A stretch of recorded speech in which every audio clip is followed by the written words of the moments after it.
हम इंसानों को प्रकृति ने याददाश्त इसलिए दी है ताकि हम इसका उपयोग कर जीवन में धोखे खाने से बच सके, पुरानी गलतियों से सीख सके।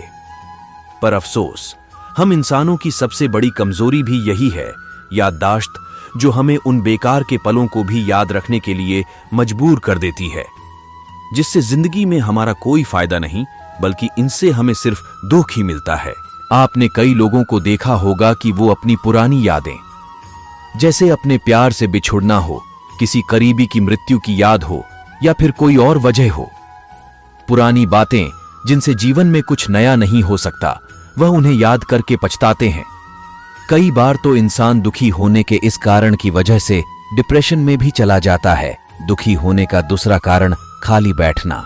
खाली दिमाग शैतान का घर, हम यह बचपन से सुनते आए हैं, और वास्तव में जब आप खाली बैठे रहते हैं तो बेमतलब के विचार आपके मन पर हावी रहते हैं। इसीलिए जो लोग काम से जी चुराते हैं, आलस करते हैं, उन्हें जो खाली समय मिलता है, यही उनकी जिंदगी का बुरा समय भी होता है। अतः अगर आप किसी सही काम में डूबे हुए नहीं हैं, तो सबसे बड़ा नुकसान आपको यही होगा कि मन को बेचैन करने वाले विचार आएंगे, जिससे अंततः आपको दुख ही मिलेगा। तीसरा कारण, सही लोगों की संगति से दूर रहना। संगति से मतलब अच्छे लोग ही नहीं है, बल्कि हर वह वस्तु या व्यक्ति जिसके करीब जाने से आपका मन अच्छा होता हो, वही आपके लिए सत्संगति है। अगर आप ऐसे लोगों के साथ रहते हैं जो एक दूसरे की बुराई से खुश रहते हैं, जीवन में आगे बढ़ने की, कुछ बेहतर करने की बातें नहीं करते और सही काम करने वाले की टांग खींचते हैं, ऐसा कोई भी व्यक्ति, चाहे आपके परिवार में हो या कोई रिश्तेदार या दोस्त हो, ऐसे लोगों से दूर हो जाइए। और अगर कोई अच्छा दोस्त न मिले तो किताबें हैं, उनकी संगति करिए। विवेकानंद, बुद्ध को पढ़िए, गीता पढ़िए, फिर आपको खुश रहने के लिए किसी इंसान की जरूरत नहीं रहेगी। उम्मीदें रखना है दुखी होने का मूल कारण। हम इंसान दूसरों से कम या ज्यादा उम्मीदें तो रखते ही हैं, चाहे पैसे के रूप में हो, या प्रेम या सम्मान के रूप में, या फिर छोटे मोटे कार्यों के लिए। लेकिन अक्सर ऐसा होता है, हम जिस भी कार्य के पूरा होने की उम्मीद दूसरे से करते हैं, वो हमारी उम्मीदों के मुताबिक नहीं होता और फिर हमें दुख मिलता है। गीता में भगवान कृष्ण कहते हैं कि उम्मीदें ही आपके दुखों का कारण बनती है, अतः उम्मीदें कम से कम रखिए दूसरों पर। पांचवा कारण है कोई बड़ा और उचित लक्ष्य न होना। देखिए, पैसे कमाना, घर, गाड़ी खरीदने इत्यादि का लक्ष्य तो हर इंसान का होता है, इसलिए अपनी इन्हीं इच्छाओं को पूरा करने की खातिर वह दिन रात काम भी करता है। लेकिन हम ऐसे लक्ष्य की बात कर रहे हैं जो ऊंचा हो, यानी जिसमें आपका ही नहीं अपितु इस समाज का, संसार का भला हो। जितने भी महापुरुष हुए, जीवन में उनका बड़ा लक्ष्य था। यही कारण था कि वो हम आम लोगों की तरह कभी दुखी नहीं दिखाई दिए।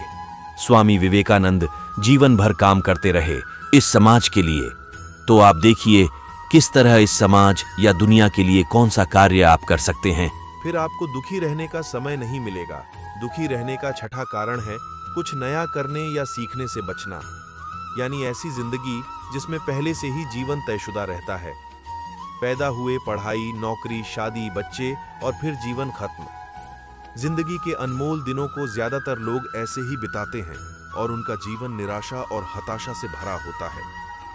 तो अगर आप जीवन में खुशहाली और उमंग लाना चाहते हैं तो पूछें खुद से, क्या आप कुछ ऐसा सीख रहे हैं या नया कोशिश कर रहे हैं।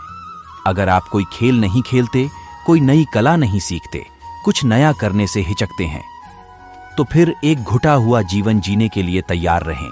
सातवां कारण है दूसरों की उम्मीदों को पूरा करते रहना। बचपन से ही हमें इस तरह के संस्कार परिवारों में दिए जाते हैं, जिससे हम बड़े होकर अपने परिवार या अन्य कुछ खास लोगों की उम्मीदों को पूरा करते हुए जीवन जिए।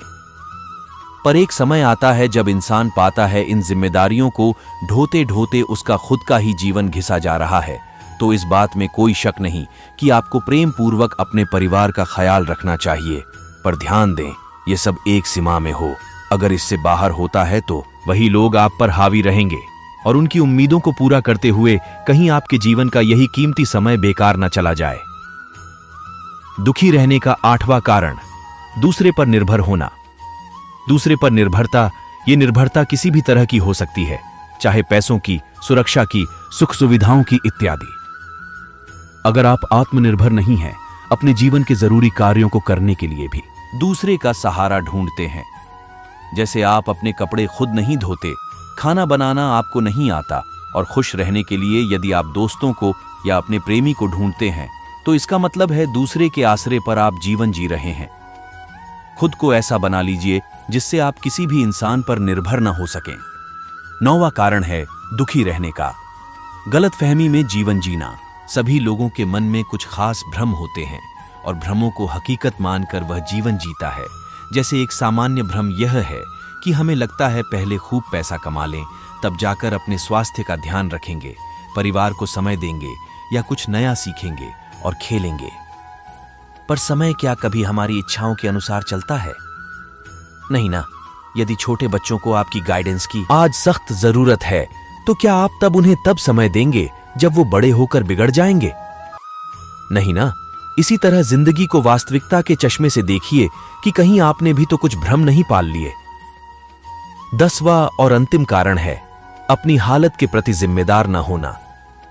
देखिए, जीवन है तो गलतियां भी होंगी ही, लेकिन अक्सर आप पाते होंगे लोग अपने किए हुए कर्मों का या गलतियों का ठीकरा दूसरों पर फोड़ देते हैं।